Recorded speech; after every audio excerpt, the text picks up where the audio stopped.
पूर्णमतः पूर्णमिदं पूर्णात् पूर्णमुदच्यते पूर्णस्य पूर्णमादाय पूर्णमेवावशिष्यते। ओम शांति शांति शांति। शंकराचार्यं केशवं बादरायणं सूत्रभाष्यकृतौ वन्दे भगवन्तौ पुनः पुनः। ईश्वरो गुरुरात्मेति मूर्तिभेदविभागिने व्योमवद्व्याप्तदेहाय दक्षिणामूर्तये नमः। ओम शांति शांति। దేవతాధికరణము. ఈ దేవతాధికరణంలో పూర్వపక్షి దేవతలకి శరీరం లేదు, అందుకని వాళ్ళకి బ్రహ్మ విద్యలో అధికారం లేదు అంటే అప్పుడు సిద్ధాంతి చెప్తారు వాళ్ళకి అధికారం ఉంది అని. ఆ ప్రసంగం జరుగుతుంది. శాస్త్రజ్ఞానము ఉపనయనము లేకపోయినను శాస్త్రజ్ఞానము దేవతలకి పుట్టుకతోటే వస్తుంది. ఉపనయనం వాళ్ళకు ఉండదు, సంస్కారం ఉండదు. స్వయం భాత వేదత్వము దేవతలకు కలదు.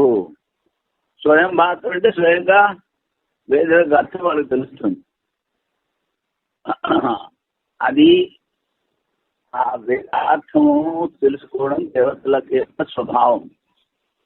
అందువల్ల బ్రహ్మ విద్యాధికారము నివారించలేము. ఆదిత్యాది విద్యాఫలమైన ఆదిత్యత్వాది ప్రాప్తి మధు విద్య అనుంది. దేవతలకి మధు ఆదిత్యుడు అని, అందరికీ ప్రపంచానికి మధువు అని. ఆ విద్య ఆదిత్యుడు అనుష్ఠానం చేయలేడు, కానీ మిగిలిన వాళ్ళు చేయొచ్చు. అందుకని ఒక చోట అధికారం లేదు కదా అని అన్ని చోట్ల అధికారాన్ని తీసేయకూడదు. నిన్న చెప్పాను ఏమిటి, గుర్రము నాగలు దున్నడానికి పనికిరాదు, అందుకని ఎందుకు పనికిరాదంటామా, కానీ రథాన్ని తాగడానికి పనికొస్తుంది. అదేవిధంగా ఆదిత్యాదులతో ఆదిత్యాది సమోపాసనతో అధికారం లేకపోయినను నిర్గుణ బ్రహ్మ విద్యలో దేవతల అధికారం ఉండనే ఉంది.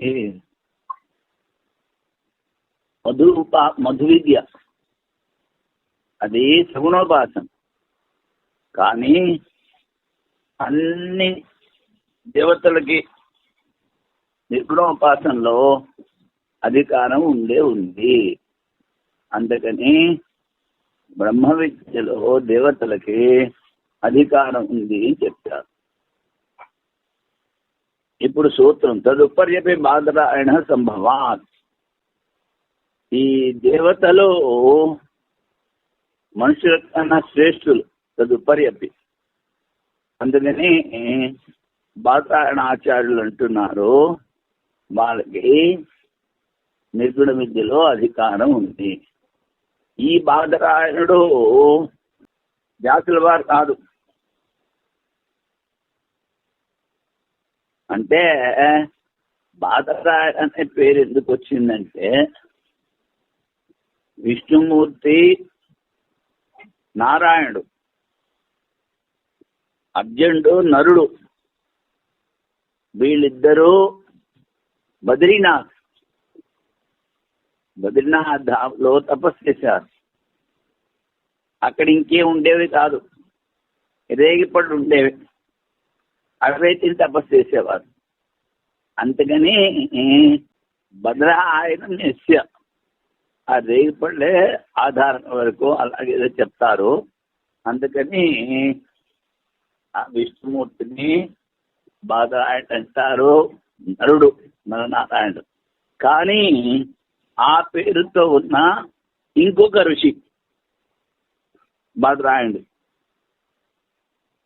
ఆయన అంటాడు, దేవతలకు అధికారం ఉంది, మనుష్యుల కన్నా శ్రేష్టమైన తదుపరి అధికారం అత్యుత్తము, సామర్థ్యము సంభవం.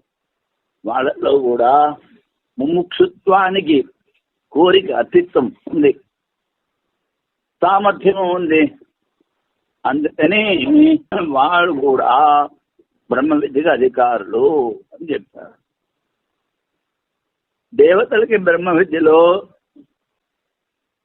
అధికారం లేదని పూర్వపక్షం.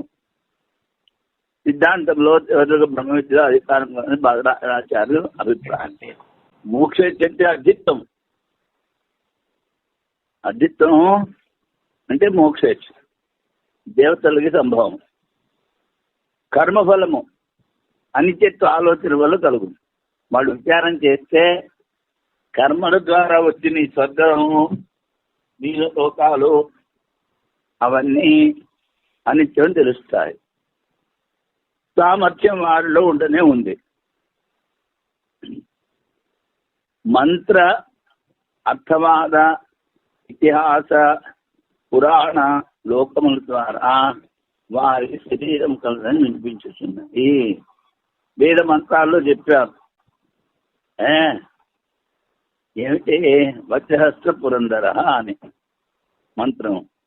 స్తుతుల్లో చెప్పారు. ఇతిహాస ఆ దేవతలకి పుత్రులు ధర్మరాజు, అర్జునుడు, భీముడు లాంటి వాళ్ళు చెప్పారు. పురాణాల్లో చెప్పారు. లోకముల ద్వారా అనేక లోకాలున్నాయి, దేవతా లోకం, వీటిలన్నిటి ద్వారా దేవతలకి శరీరం ఉందని తెలుస్తోంది. పూర్వానుభవం ద్వారా కలిగిన సంస్కారం వలన స్వయంగా వారికి సంపూర్ణ వేదార్థం ప్రకటమవును. సంస్కారం వల్ల వాళ్ళకి వేదార్థం తెలుస్తుంది. బ్రహ్మ విద్యను పొందుటకు 100 వర్షాన్ని మఘవన్ ప్రజాపతో బ్రహ్మచర్యం వాస అని దాంట్లో చెప్తారు. అంటే వేదంలో చెప్పారు. 101 సంవత్సరాలు ఇంద్రుడు ప్రజాపతి దగ్గర బ్రహ్మచర్యాన్ని పాటించి ఉన్నాడు.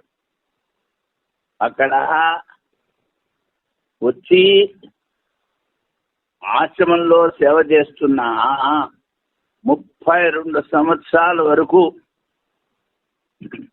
ప్రజాపతి ఇంద్రుడిని అడగలేడు, విరోచన అడగలేదు. ఏరా ఎందుకు వచ్చారు, ఏం కావాలి అని. 32 సంవత్సరాల తర్వాత అడిగాడు, ఏరా ఎందుకు వచ్చారు, ఏం కావాలి అని. అప్పుడు మీరు ఇలాగా ప్రకటన చేశారు,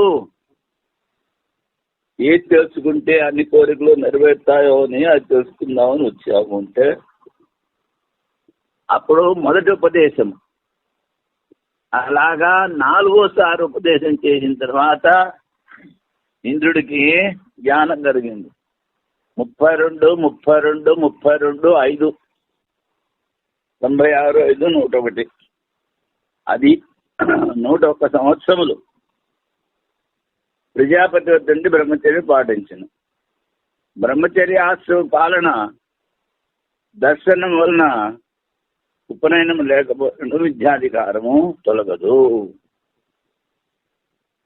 బ్రహ్మచర్యము పాలించారు కనుక వాళ్ళకి ఉపనయనం లేకపోయినా విద్యాధికారం ఉంది.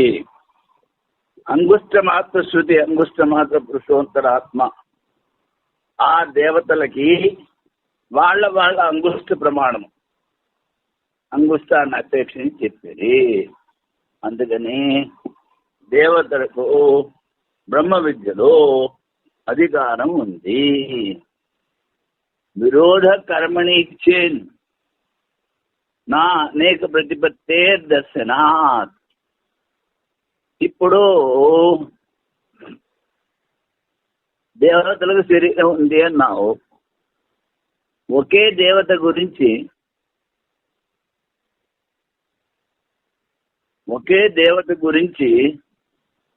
అనేక మంది యజ్ఞాలు చేస్తున్నారు అనుకో, అప్పుడు ఆ దేవత వాళ్ళని ఆశీర్వదించడానికి అన్ని శరీరాలు ధరించి అందరి దగ్గరికి వెళ్ళాల్సి వస్తుంది. అందుకని యజ్ఞాదుల కర్మలో విరోధం ఉంది. అందుకని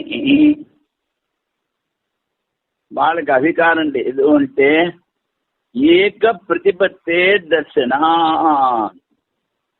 ఆ కర్మల్లో ఈ దేవతలు ఒకేసారి ఉపస్థితి కాగలరు. అది అందుకని కర్మల్లో ఏమీ విరోధం లేదు. దేవతలకు శరీరం ఉన్నది. ఒక శరీరం గల దేవతకు అనేక స్థలంలో జరుగుతున్న కర్మల్లో ఒకసారి ఉపస్థితి ఆవశ్యకం. అది అసంభవం. యజ్ఞాది కర్మల అసంభవంలోని ప్రశ్నకు సమాధానం. ఆ దేవత ఒక రూపము, 3 రూపములు, 5 రూపములు, అనేక రూపములు కావచ్చును. ఒకే సమయంలో ఒక దేవత అనేక శరీరం ధరించుట చూడబడుతున్నది. లేనిచో ఒక దేవత అనేక శరీరాలు ధరిస్తుంది. యాగం ఉత్సవంగా అనేకలు ఒకే సమయంలో దగ్ధత్యాగం చేయటం కూడా కలదు. అందుకని ఒకే సమయంలో ఆ దేవతని ఉద్దేశించి ద్రవ్యత్యాగం యాగం పేరు. అందువల్ల దేవతల శరీరమును కర్మతో విరోధము రాదు. శరీరం ఉండుట వలన దుశ్చిక్కుల వలె యాగ సమయంలో వారు ఉపస్థితి అనివార్యం. శరీరం వస్తే కనుక వాళ్ళు తప్పకుండా ఉండి తీరాలి. అప్పుడు కర్మల్లో విరోధం కలుగును. అనేక స్థలంలో ఒకేసారి జరిగే యాగంలో ఇంద్రాదుల ఉపస్థితి, ఇంద్రాదుల సన్నిధి అసంభవం కదా అని పూర్వపక్షం. దానికి సిద్ధాంత సమాధానం.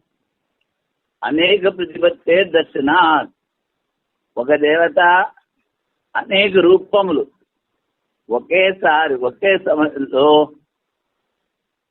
పొందడం చూడబడుతుంది. తర్వాత బృహదారణ్యోపనిషత్తులో యాజ్ఞవల్కుని అడుగుతారు. ఆ జనక మహారాజు పురోహితుడు సాకల్యుడు, ఎందరు దేవతలు 33 కోట్లు. కోట్లు అంటే రకము 33 ఏమిట్రా అంటాడు. అప్పుడు ఏకాదశ రుద్రులు, 12 ఆదిత్యులు, 8 వసువులు, ఇంకో 2 చెప్తారు. ఇలాగా కుదించుకుంటూ వచ్చి వచ్చి వచ్చి వచ్చి ఒకటే దేవత అని చెప్తారు.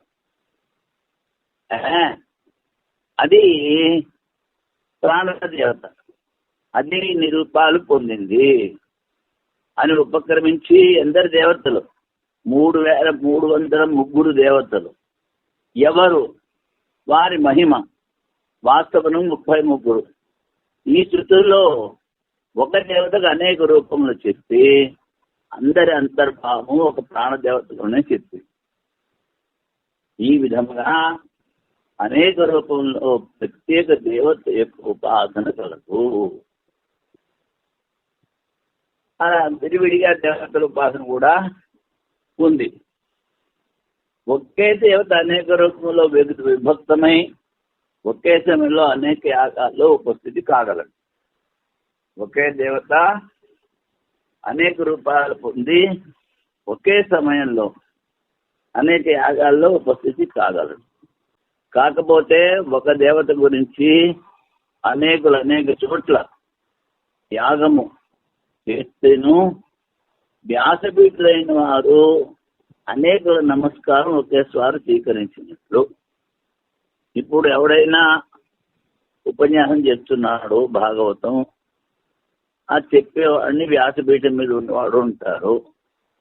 వచ్చిన వాళ్ళు 1000 మందో 2000 మందో 10,000 మందో అందరూ ఒకటేసారి వారికి నమస్కారం చేయొచ్చు.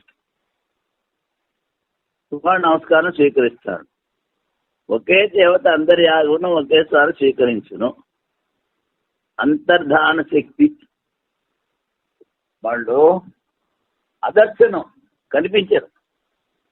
అనేక రూపములు పొంది ఐశ్వర్యము కలదు కనుక, కానీ వాళ్ళలో శక్తి ఉంది. అనేక రూపాలు కూడా పొందుతారు. దేవతల శరీరధారులైన కర్మల్లో వారికి విరోధం లేదు.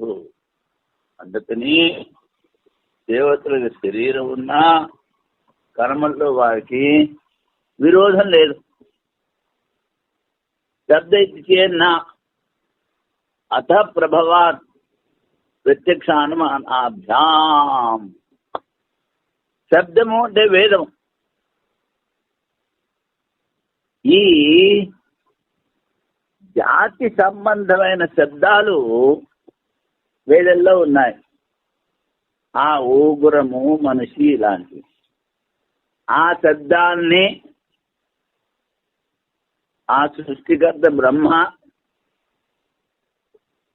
తన ముఖం నుంచి శ్వాస ప్రశ్వాసల ద్వారా వెలువడే వేదములో ఉచ్చారణ చేసినప్పుడు ఆ జాతి సృష్టి అవుతుంది. అందుకని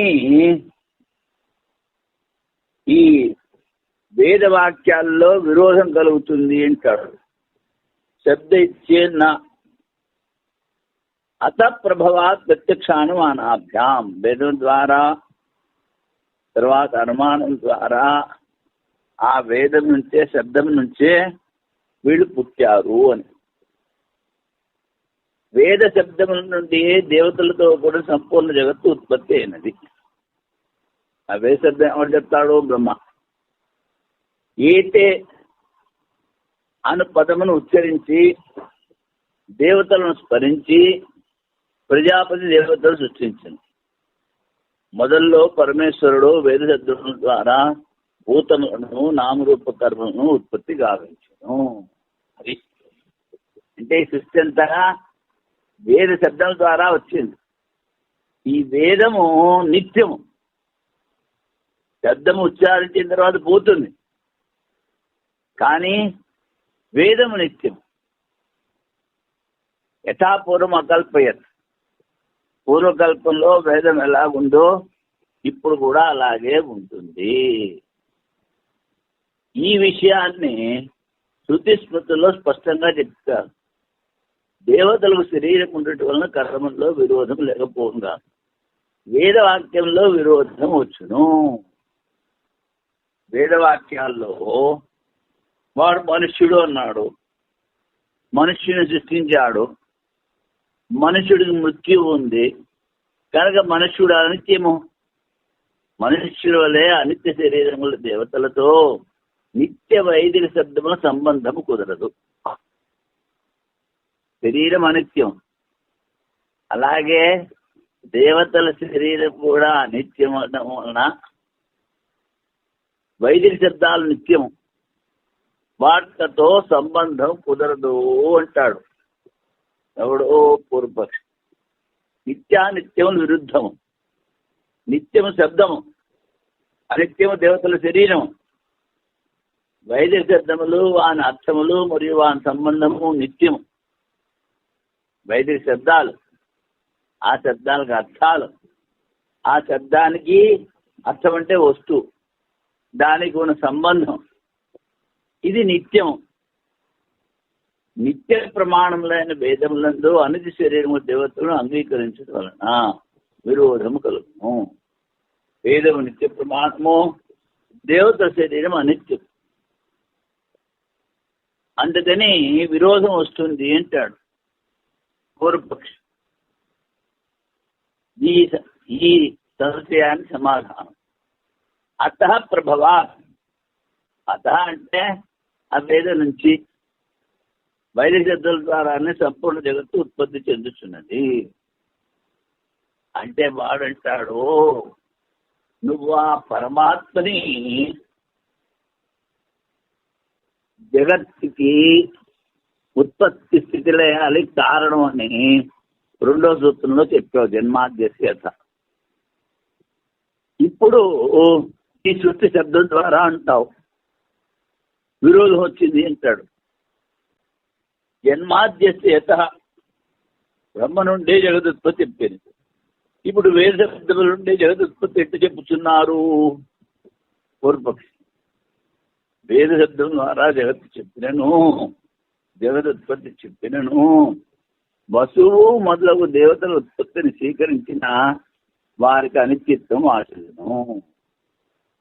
దేవతల్ని వేద శబ్దం ద్వారా కనుక సృష్టి అని చెప్తే వాళ్ళలో అనిత్యత్వం వస్తుంది అంటాడు.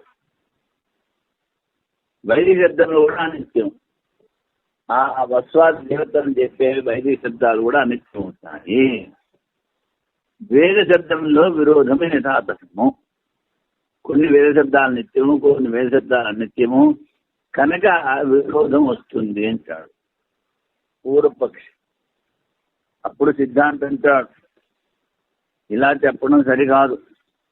ఇంద్రాది దేవతల శరీరం అనిత్యం, వారి ఆకృతులు అంటే జాతి, గోగత జాతి.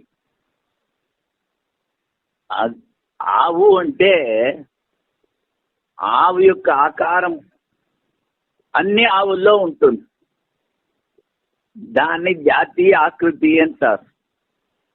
అలాగే దేవతల శరీరాలు అనిత్యం, కానీ వాళ్ళ ఆకృతి నిత్యం. ఆకృతుల సంబంధం శబ్దం ద్వారా స్వీకరించిన ఆకృతులు నిత్యము.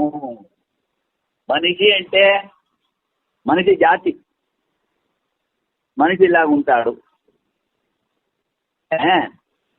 ఈ మనిషి అన్నటువంటి శబ్దము జాతిని చెప్తోంది కనుక ఆ శబ్దము నిత్యము, దాని ద్వారా ఉత్పత్తి. కానీ విడివిడిగా ఉన్నటువంటి మనుష్యులు అనిత్యులు, శరీరము అనిత్యము కనుక ఆకృతుల ద్వారానే వేద శబ్దం నిత్య సంబంధం చెప్పుడు ఉచితము. అందుకని వేద శబ్దాలు నిత్యము, జాతి ఆకృతి ద్వారా సంబంధం నిత్యం. వ్యక్తులు అనేకం కనుక అందరిలో శబ్ద సంబంధ గ్రహణం నిత్యుక్తం కాదు. వ్యక్తులు అనేకం, అందరితో ఆ శబ్ద సంబంధం కుదరదు, అందుకని జాతి చెప్పారు.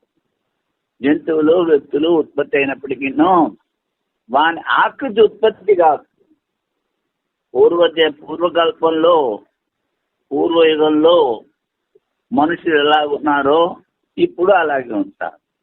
ఆవులు పక్షులు ఎలాగున్నాయో అలాగే ఉంటారు, అలాగే ఉంటాయి. అది ఆకృతి అంటారు. ఆకృతి జాతి ఉత్పత్తి కాదు. ఆ వ్యక్తులలో వాణిని చెప్పు ఆకృతి శబ్దము నిత్యత్వం స్వీకరించో వైద్య శబ్దం విరోధం తొలగిపోను. ఆకృతి నిత్యం అని చెప్తే శబ్దాల్లో విరోధం ఉండదు. శబ్దముల ద్వారా జగదుత్పత్తి బ్రహ్మ నుండి ఉత్పత్తి వలే కాదు. జగదుత్పత్తికి బ్రహ్మమే ఉపాదాన కారణం. శబ్దము నుండి ఉత్పత్తి అట్లు కాదు. నిత్య శబ్దము దాని అర్థము ఈ రెండిటి సంబంధం.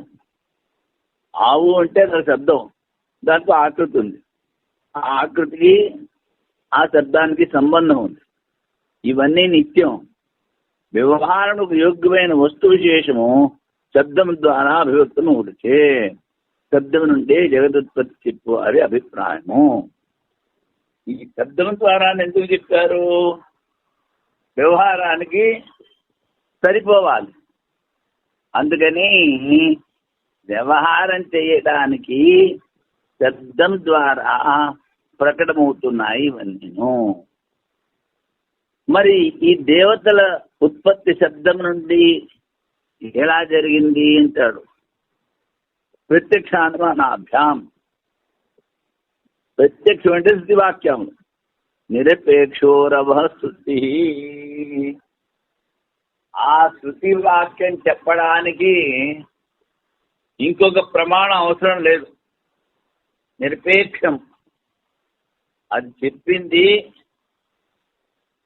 అదే కరెక్ట్. ఇది ఇలాగెందుకు అలాగెందుకు అక్కడ ఇలా ఇదేం మాట్లాడడానికి వీల్లేదు శృతిలో. తవహ అంటే శబ్దం, శృతి నిరపేక్షం. ఈ శృతి వాక్యములకు వేరు ప్రమాణములు ఆవశ్యకం లేదు. అనుమానం అనగా శృతులు, వాణి ప్రమాణం శృతులపేక్ష కాదు. ఏతే అనే శబ్దం ద్వారా ప్రజాపతి దేవతలను స్మరించి వారిని సృష్టించను. ఏతే అన్న శబ్దం చెప్పి వాట్ల ద్వారా దేవతలను సృష్టించాను. అనాది నిధన వాగుసృష్ట స్వయంభువ ఆదౌ వేదమీ నిత్య యతసర్వా ప్రకృతయ. ఇది స్మృతి, మహాభారతం. స్వయంభూ పరమాత్మ సృష్టికి ఆరంభములో ఆద్యంతరహితములైన నిత్యము దివ్యమైన వేదవాణిని సృష్టించను. దాని ద్వారా అన్ని రకముల వ్యవహారములు ప్రారంభమైనవి. వేదవాణి శబ్దం, ఆ శబ్దాల ద్వారా ఆకృతి, మాటల సృష్టి, ఆకృతికి ఆ శబ్దానికి సంబంధము, ఈ విధంగా వ్యవహారం మొదలైంది. శబ్ద సృష్టి అనగా గురు శిష్యుల సంప్రదాయ ప్రవృత్తి అని అర్థము. శబ్ద సృష్టి అంటే గురువుగారు శిష్యుడికి చెప్తాడు, శిష్యుడికి చెప్తాడు. వేద శబ్దేభ్యే ఏవాదో నిర్మమే సభ మహేశ్వర. ఈ వేద శబ్దాల ద్వారానే ఆ పరమేశ్వరుడు ముందు ఇదంతా నిర్మించాడు. పరమాత్మ సృష్టికి ఆరంభంలో వేద శబ్దం నుండి జగదుత్పత్తి గావించును.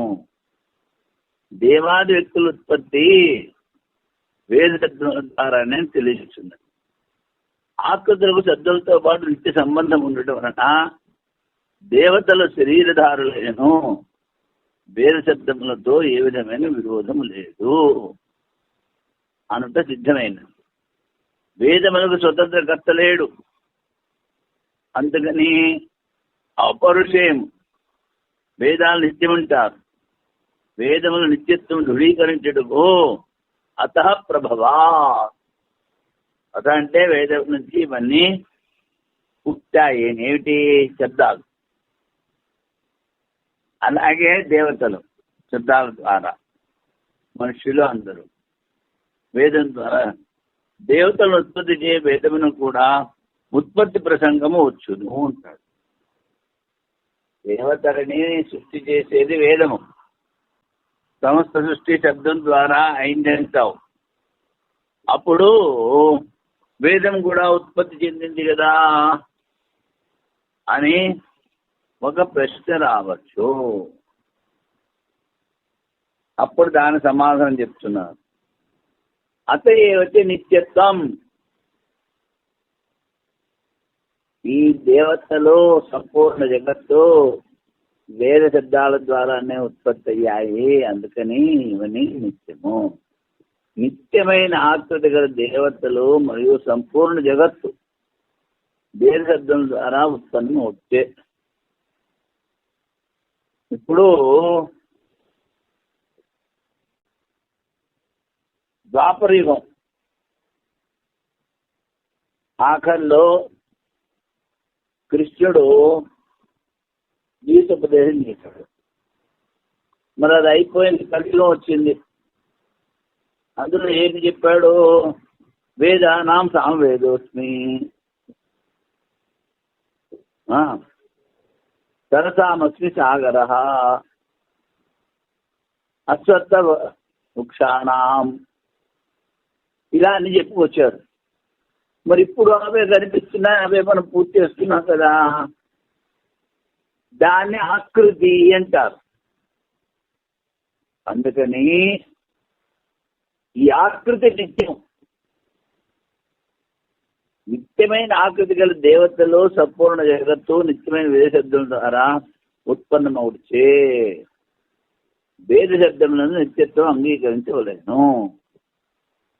మహాప్రళయములో 3 లోకములు నాశనమవుట వలన ఆకృతులు కూడా నాశనమవుతున్నవి. శబ్దార్థము వాని సంబంధము అనిత్యమని చెప్పిన వేద శబ్దం విరోధం అటులే ఉన్నది. అన్ని ఆకృతులు నశిస్తాయి. మరి శబ్దము, దాని అర్థము, ఆకృతి అవన్నీ పోయాయి కదా. ఇప్పుడు వేద శబ్దాల్లో విరోధం వచ్చింది అంటాడు.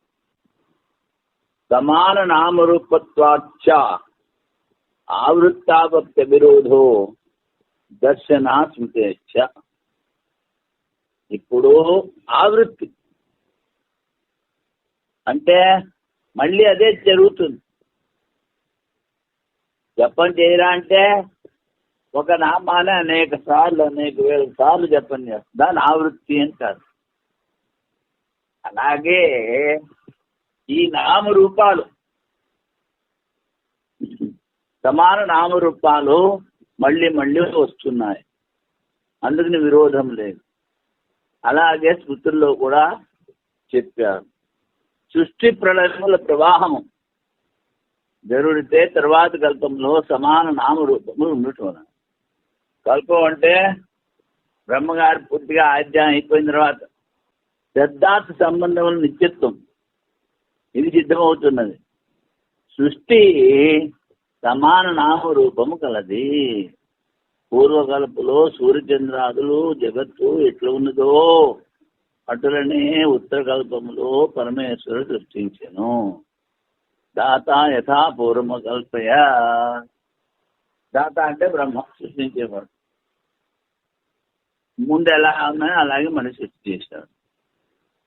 యథా ఋతుసు ఋతులింగా అని ఏ ఋతువులో ఏ పళ్ళు, ఏ పువ్వులు, ఏ కాయలు అవుతాయో అవే మళ్ళీ ఇప్పుడు కూడా అవుతున్నాయి.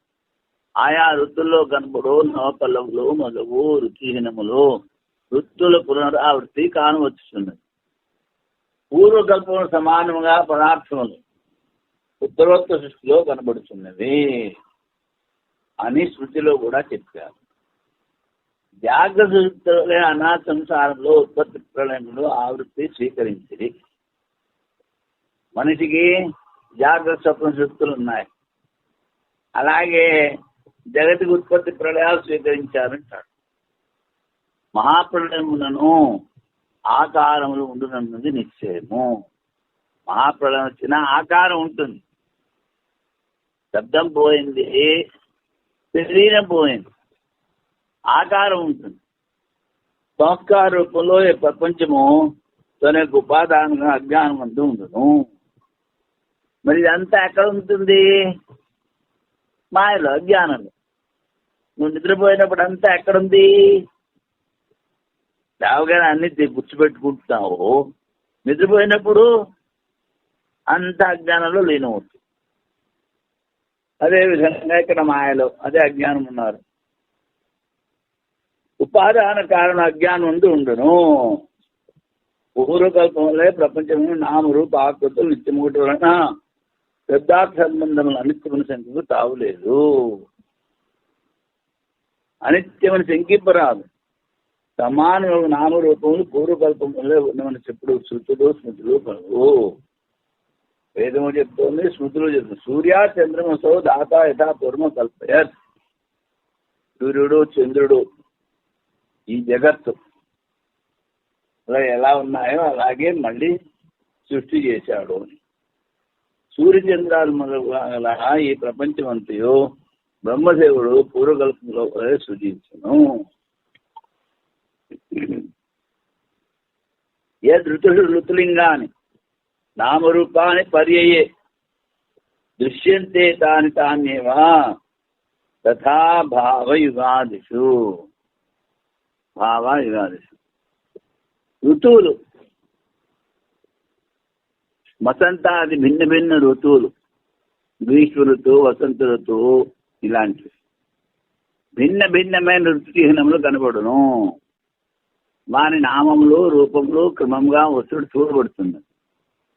యుగమునకు మొదల్లో నామములో మరియు పదార్థం కనబడుతున్నది. ఈ విధమైన శృతి ప్రమాణము కలదు. మరి ఈ నామాలు పదార్థాలు యుగంలో మొదట్లో వచ్చాయన్నది ఎలా తెలుస్తుంది? స్మృతిలో చెప్పారు. దేవతకు బ్రహ్మ విద్యలో అధికారం కలదని చెప్తున్న విషయంలో పూర్వాద ఆక్షేపము మళ్ళీ చేస్తున్నది. దేవతలకి నువ్వు అధికారం ఉందన్నావు, దాని మీద ప్రశ్న ఏమిటి? మధ్వాదిశ అసంభవాత్ అనధికారం జైమిని. జైమిని వేదవ్యాసుల 4 శిష్యుల్లో ఒకడు. శుద్ధ కర్మకాండి, పూర్వమీమాంస. వాడంటాడు మధు విద్య అది సూర్యుని గురించి. సూర్యుడు దేవమధువు అని చెప్తారు. ఆ మధు విద్యలో సూర్యుడికి అధికారం లేదు కనుక బ్రహ్మ విద్యలో కూడా దేవతలకు అధికారం లేదు అని వాని ప్రశ్న. అసవాదిత్యో దేవమధు. ఆ సూర్యుడు దేవతలకు మధు. మధు అంటే తేనె. తేనె వలె ఆనందమిచ్చువాడు. ఆదిత్యో బ్రహ్మేత్యాదేశ. ఈ ఆదిత్యుడే బ్రహ్మనుపదేశము, సందేశం. శృతివాక్యంలో మధువు మరియు బ్రహ్మాధ్యాసం బ్రహ్మని ఆదిత్యంలో ఆరోపించారు. సూర్యోపాసనలో ఆదిత్యాదులకు అధికారం లేదు. ఈ సూర్యోపాసనలో ఆదిత్యుడికి అధికారం లేదు. ఎందుకంటే వాయుపాసన బ్రహ్మ విద్యలో దేవుడు అధికారం లేదంటున్నారు. అధికారం ఎందుకు లేదనైనా మధ్వాది స్వసంభవా, మధు విద్యలో లేదు కనుక ఎక్కడా లేదు అంటాడు. ఆదిత్యో దేవమధు. ఈ ఆదిత్యుడు దేవతలకి మధువు, తేనెలాగా ఆనందాన్నిచ్చేటువంటి వాడు. ఆదిత్యో బ్రహ్మేత్యు ఆదేశ వాయుర్భావ సంవర్గ. ఈ అది సమ్యక్ వృణీతే సంవర్గ. అన్ని తనలో నిముడ్చుకుంటుంది, దాని సంవర్గము అంటారు. ఆదిత్యుడు బ్రహ్మముని ఉపదేశం, వాయువు సంవర్గం. ఉపాసనలో ఆయా దేవతలకు అధికారం సంభవం కాదు. రైకుడు ధ్యానస్థుతికి ఈ ప్రాణోపాసన సమర్గోపాసన చేస్తారు. అది మనుష్యులకు ఆయా విద్యలో అధికారం ఉన్నది. ఇంద్రియంగా ఉపాసన కొరకు ఉపాస్యము ఉపాసకుడు అని భేదము అత్యావశ్యకం. ఒకే దేవత ఉపాస్యం ఉపాసకుడు కాదాలడు. బ్రహ్మ విద్యలో దేవతలకు అధికారం లేదని ఏమి నిష్మత్వం. మధువుల విద్యలో దేవతలకు అధికారం లేదు. విద్యాత్మ సమానం అవుతున్న బ్రహ్మ విద్యలో విద్య ఒకటే. బ్రహ్మ విద్య కానీ దేవతా విద్య కానీ. అందుకని దేవతలకు అధికారం లేదు కనుక అది మధు విద్యలో ఆదిత్యుడికి అధికారం లేదు. అందుకని దేవతలకు అందరికీ బ్రహ్మ విద్యలో అధికారం లేదు. అప్పుడు సూత్రం చెప్తున్నారు. జ్యోతిషీ భావాచ. జ్యోతి అంటే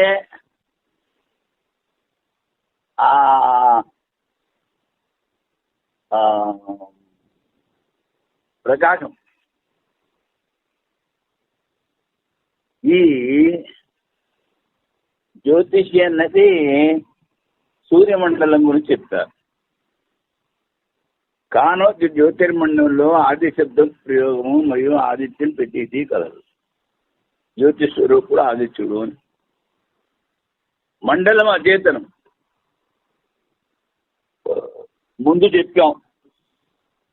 ప్రతిదానికి 3 రూపాలు ఉంటాయి. ఆది భౌతికము, ఆది దైవికము, అధ్యాత్మం. ఆది భౌతికము సూర్యమండలం, ఆది దైవికము సూర్యుడు, తర్వాత సంధ్య, భార్య, శని, యముడు, నర్మద, కూతురు, శని, యముడు, కొడుకులు, వీళ్ళందరూ ఆది దేవతసులు. అధ్యాత్మము అందరిలో ఉన్న ఆత్మ ఒకటే. అందుకని మండలము అది ఆది భౌతికం. భిన్నమైన శరీరాదులతో కూడిన చైతన్యము ప్రత్యక్షాత్మానంగా తెలియబడలేదు. చైతన్యం కనిపించట్లేదు అంటాడు. ప్రత్యక్ష ఆదిత్యాదుల శరీరం చెప్తున్నా మంత్రాల అర్థము అన్యపరము. ఆదిత్యుల శరీరం ఉందని చెప్పే మంత్రం ఉందే, దాన్ని ఇంకో అర్థం చెప్పాలంటాడు. స్వపరములో ప్రమాణం లేదు, ఆ మంత్రానికి ప్రమాణం కూడా లేదంటాడు. దేవతలకు శరీరం సిద్ధం కాదు, అందుకని దేవతలకు శరీరం ఉన్నది సిద్ధం కాలేదు, అందుకని వాళ్ళకి బ్రహ్మ విద్యలో అధికారం లేదు అంటాడు. అధికారం లేదు. అంతరిక్షంలో నుండి రాత్రి పగలు తిరుగుతూ జగత్తును ప్రకాశింపజేసే జ్యోతిర్మండలం లోక ప్రసిద్ధం. దానినే ఆది దేవతని కూడా అందును. లోక ప్రసిద్ధి వలన వాక్యశేష బలముచే జ్యోతిర్మండలంలో ఆదిత్య దేవత శబ్దప్రయోగం కానవచ్చు. మృత్తిక వలయ జ్యోతిర్మండలం జడముగా ప్రతీతమవటం వలన ప్రత్యక్షాది ప్రమాణం ద్వారా శరీరధారులందరూ చూడబట్టలేదు. అందుకని అది జడము. విద్యాగ్రహణ శక్తి మోక్షాకాంక్ష సంభవం కాదు. విద్యను గ్రహించేది మోక్షాన్ని పొందడానికి ఇచ్చా లేదంటే. మరి యాజ్ఞవల్కుడికి గురువు ఆదిత్యుడు, ఆంజనేయ స్వామికి గురువు ఆదిత్యుడు. మరి అది ఊరికినే జడ మండలం అయితే వీళ్ళకి విద్యలాగా వచ్చింది. అందుకని విద్యాగ్రహణ శక్తి మోక్షాకాంక్ష సంభవం పూర్వపక్షి. దేవతల శరీరం మంత్రములు, స్థుతులు, ఇతిహాస పురాణంలో వానికి అర్థం వేరుగా ఉన్న అన్యార్థం చెప్పులో తాత్పర్యం ఉండటం. ఈ స్థుతులు, మంత్రాలు, ఇతిహాస పురాణాలు వీటిలన్నిటికీ వేరే వేరే అర్థం ఉంది అంటాడు. దేవతలకు బ్రహ్మ విద్యలో అధికారం లేదు. మళ్ళీ మొదలు. అప్పుడు ఆవంతు బాధాయణో అస్తి అంటే బాధాయణ ఆచార్యుడు అంటాడు దేవతలకు అధికారం ఉంది, నిర్గుణ బ్రహ్మలో అధికారం ఉందంటున్నారు. దేవతల శరీరం పెద్ద మంత్రాదులకు అన్య ప్రమాణం ద్వారా విరోధం లేదు. ఈ దేవతల శరీరాలు ఉన్నాయని చెప్పే మంత్రాలకి ఇంకో ప్రమాణం ఏమీ లేదు విరోధంగాను. అర్థము ప్రమాణం. ఈ వేద మంత్రాలకి అర్థం ప్రమాణం. జ్ఞాన పిపాస ఉంది దేవతలు, అందుకనే వాళ్ళకి అధికారం ఉంది అంట. శబ్దం ద్వారా ముందు చెప్పిన 2 సూత్రంలో ఉన్న పూర్వపక్ష యొక్క శంకలు ఖండించున్నాను. భావంతు ఉంది కూడా, కానీ నువ్వు చెప్పింది సరికాదు అని బాదరాయణ ఆచార్యులు చెప్తున్నారు. బాదరాయణ ఆచార్యులు మధుబుద్ధిలో దేవతలు అధికారం లేకపోయినను వారు శరీరధారులు ఒకటి వలన బ్రహ్మ విద్యంలో అధికారం ఉన్నదని భావించున్నారు. మోక్షార్థిత్వం, మోక్షం కావాలనుకోవడం, విద్యా సామర్థ్యం, చెప్పిన విద్య విడ్డము అర్థం చేసుకోవడం, బ్రహ్మ విద్యాధికారము, బ్రహ్మలో అధికారము ఉంది.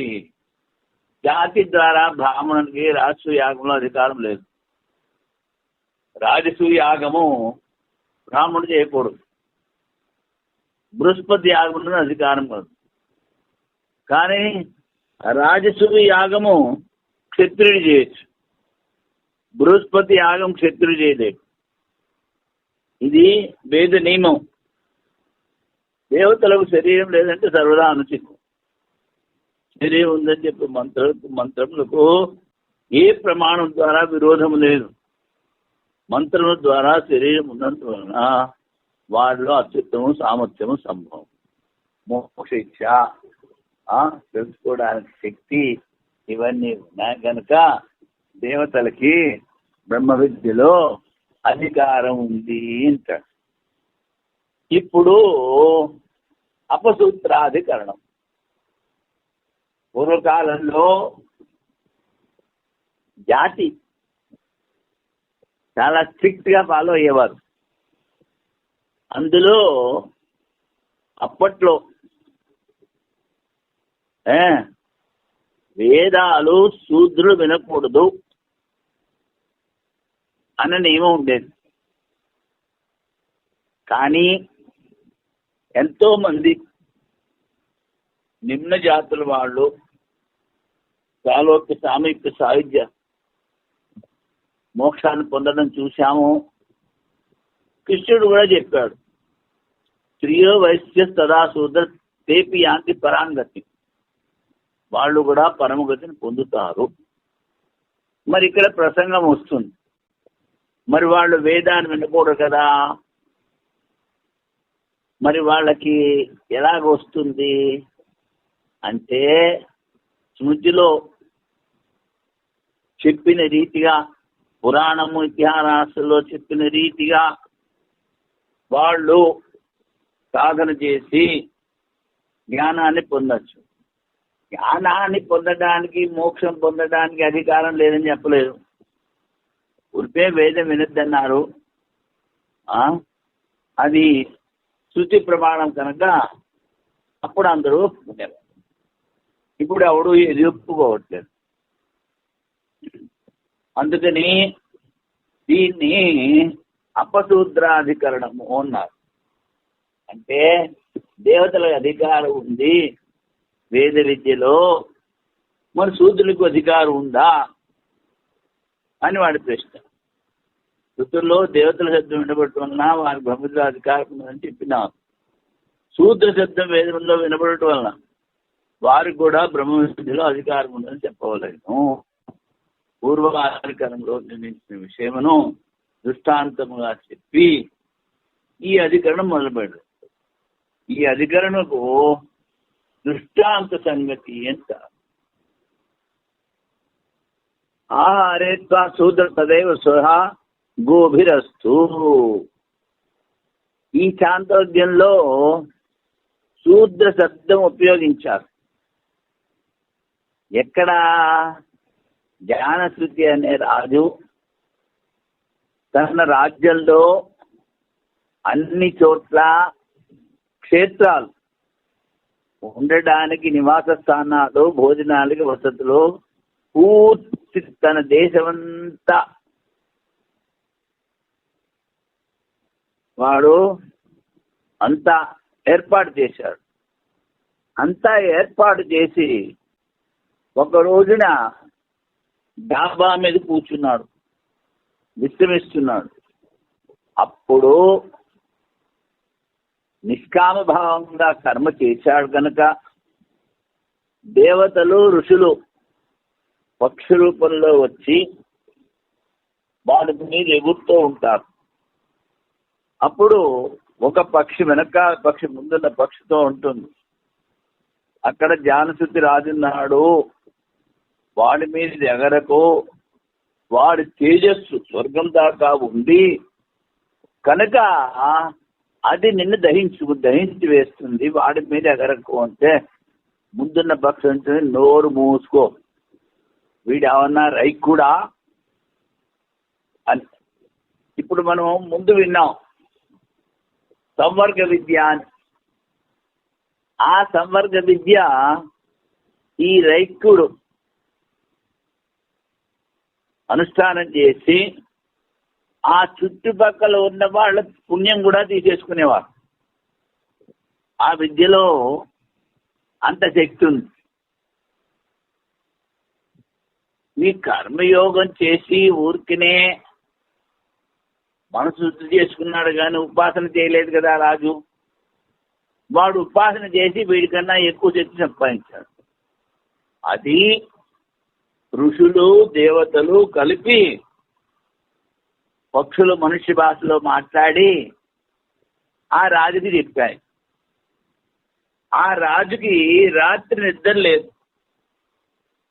పొద్దున్నే తన సేవకులను పంపించాడు, ఒరే రైకుడు అన్నవాడిని వెతుకురారా అని. వాళ్ళంతా తిరిగి ఎక్కడా కనిపించట్లేదంటాడు. అరే తపస్సు చేసుకునే వాళ్ళు అరణ్యంలో ఉంటారు, అరణ్యంలో పోయి వెతుక్కురారా అని. అప్పుడు అరణ్యంలోకి పోతే ఒక ఎద్దుల బండి కింద కూర్చుని ఈ గోకుట్లో కూర్చుంటాడు. వాడు అడుగుతారు, బాబు మీరేనా రైకుడు అంటే, ఆహా హరి అవునరా నేనే అంటాడు. అప్పుడు ఈ జ్ఞానశక్తి రాజు కొన్ని బళ్ళు, కొన్ని గుర్రాలు, కొన్ని రథాలు, కొంత బంగారం అంతా తీసుకుని వాడి దగ్గరికి వెళ్తాడు. అయ్యా మాకు ఆ విధి చెప్పండి అని. అప్పుడు ఆ రైకుడు చెప్పిన మాట ఇది, హారేత్వా శూద్ర తవేవస గోవిరస్తు. శూద్రుడా నీ ఆవులు నీ దగ్గరే ఉండని, నీకు విద్య చెప్పను. మరి రాజు క్షత్రియుడవుతాడు, వాడిని శూద్రుడని ఎందుకన్నారు అంటే అక్కడ 3 విధాలుగా అర్థం చెప్తారు. శోకం వల్ల పరిగెత్తుకుంటూ వీడి దగ్గరకు వచ్చాడు కనుక శూద్రుడు అని ఇలాగా 3 అర్థాలు అక్కడ చెప్పారు. ఆ వాక్యం అది పూర్వపక్షి పట్టుకున్నాడు. ఆ జ్ఞానశృతికి వేద విద్య చెప్పాడు, సంవర్గ విద్య. అందుకని శూద్రులకి వేదం వినడంలో అధికారం ఉంది అని పూర్వపక్షి. వేద విద్యలో శూద్రులకు అధికారం ఉన్నదా లేదా? దైవ దగ్గర భిన్నమైన దేవతలకు బ్రహ్మ విద్యలో అధికారం ఉందని చెప్పిన రీతిగానే శూద్రులకు అధికారం ఉందని చెప్పవలేను. దేవతాదులకు వేద జ్ఞానం జన్మసిద్ధం, జ్ఞాన ఫలం కూడా వారికి అభీష్టం. బ్రహ్మ విద్య అధికారులు, వేదాధ్యయనం శూద్రులకు నిషిద్ధము. జ్ఞాన ఫలం అభీష్టమైనను, జ్ఞాన ఫలము శూద్రులకు కూడా వస్తుంది. వేద జ్ఞానంలో స్వరసహితమైన వేదం వినడం, వేదం చదవడం అలాంటివి వాడికి నిషిద్ధం చేశారు, అధికారం లేదు. శృతి స్మృతుల్లో శూద్రులకు వేదాధ్యయనం నిషేధించింది. వేదం అధ్యయనం చేయకూడదు, కానీ ఇతిహాస పురాణాలు స్మృతులు చదివి వాటిల్లో చెప్పిన రీతిగా అనుసారం చేసి వాళ్ళు జ్ఞానం పొందొచ్చు. అందుకని జ్ఞాన ఫలము అభిష్టం, ఒకే వేదం వెళ్ళుతున్నారు అంతే.